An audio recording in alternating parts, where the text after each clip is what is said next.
Good morning, kindergarten. Today for our science experiment, it is are two eyes better than one? And that's what we're going to try and test. What you'll need are two pencils. Doesn't matter if they have a point, but we're going to use the eraser ends.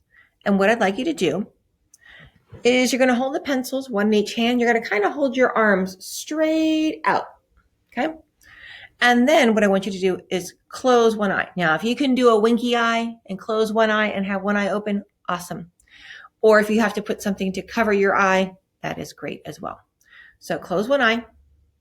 And then I want you to see if you can make the erasers touch. I got it that time. But I also have a camera so I can kind of see what's going on.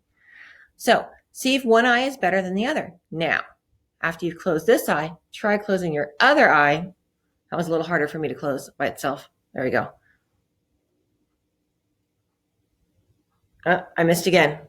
So after you tried both eyes by themselves, then open two eyes and see.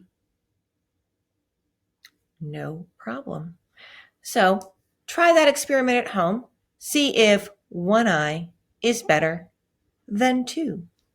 And that will test your sight sense.